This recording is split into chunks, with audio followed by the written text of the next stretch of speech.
అందరికీ నమస్కారం. మరి మనకి కార్తీక పౌర్ణమి, కార్తీక సోమవారాల్లో ఒక పెద్ద బందోబస్తు మన కోటప్పకొండలో చేశాం. రూరల్ స్టాఫ్ కానీ ఎంటైర్ సబ్ డివిజన్ స్టాఫ్ మొత్తం కూడా ఎంతో కష్టపడి పబ్లిక్ సాటిస్ఫాక్షన్ మేరకు ఎక్కడా జామ్ కాకుండా కోటప్పకొండ పౌర్ణమి అండ్ కార్తీక సోమవారాలు బాగా పీస్ఫుల్గా జరిగినాయి. అదేవిధంగా రాబోయే 26/2/25లో కూడా మనకు పెద్ద శివరాత్రి మహోత్సవం జరుగుద్ది.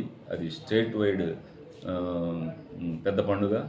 దానికి కూడా అన్ని అరేంజ్మెంట్స్ ఎప్పటి నుంచో కూడా ఈ నరసరావుపేట రూరల్ ఎస్ఐ అండ్ సిఐకి ఇన్స్ట్రక్షన్స్ ఇవ్వడం జరిగింది.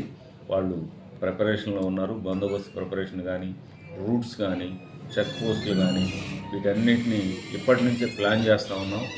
రాబోయే 26/2/25 మరి ఈ యొక్క శివరాత్రికి అన్ని అరేంజ్మెంట్ చేసి గతంలో లాగా ఎక్కడ కూడా ఇబ్బంది ప్రజలకు కలగకుండా ప్లాన్ చేసి పీస్ఫుల్గా జరుపుతామని చెప్పేసి చెప్తా ఉన్నాం. అదేవిధంగా రేపు ఈ స్వామీజీ గారు వస్తున్నారు, పీఠాధిపతి. దానికి సంబంధించిన బందోబస్తు కూడా ఒకసారి మా సిఐలతో అంతా కూడా రివ్యూ చేసి ఆ బందోబస్తు అరేంజ్మెంట్స్ కూడా చూస్తూ ఉన్నాం. మరి అదేవిధంగా టౌన్లో కూడా ఇప్పటికే చాలాసార్ల ఈ గాంజా మీద ఈ యొక్క కేసులు పెట్టడం జరిగింది. ఇంకా కొన్ని అక్కడక్కడ ఈ పాల కల్తీ కానీ, నూనె కల్తీలు ఇవి ఇంకా మనకు రిపోర్ట్స్ వస్తూ ఉన్నాయి. వీటిపైన కూడా వర్కౌట్ చేయమని మా సిఐలకి, ఎస్ఐలకి ఇన్స్ట్రక్షన్స్ ఇవ్వడం జరిగింది.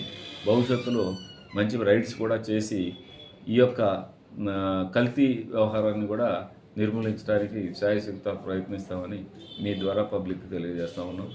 అయితే ప్రజల నుంచి కూడా మాకు కొంత సమాచారం రావాలి. ఏదన్నా ఇన్సిడెంట్ జరగగానే, లేకపోతే ఏదన్నా ఈ గాంజా మీద కానీ, లేకపోతే ఈ కల్తీల పైన కానీ ఏదైనా ఉంటే మీ దగ్గర ఉన్న సమాచారం కూడా మా స్టాఫ్కి అందించాలని చెప్పేసి కూడా ఒకసారి ఒక చిన్న రిక్వెస్ట్ కూడా పబ్లిక్ని అడగడం జరుగుతుంది. అదేవిధంగా మనం నైట్ బిట్స్ తిప్పుతున్నాం. లాక్ చేసి వెళ్ళిపోయే వాళ్ళని ఇళ్ళకి మనం ఈ కెమెరాలు ఫిక్స్ చేస్తూ ఉన్నాం, LHMS. వాటిని కూడా మీరు రిక్వెస్ట్ తీసుకొని మా దగ్గర మీరు ఏదన్నా 2 రోజులు 3 రోజులు లేటెడ్ అయితే దానిపైన పోలీసుకి రిక్వెషన్ పెట్టుకుంటే మేము కెమెరాలు పెడతాం. మీకు అఫెన్సులు జరగకుండా ప్రివెంట్ అవుతుందని దీన్ని కూడా మీరు గుర్తించాలని కూడా మీ ద్వారా తెలియజేస్తాం. Thank you. ఇదేమైనా ఉంటాడు.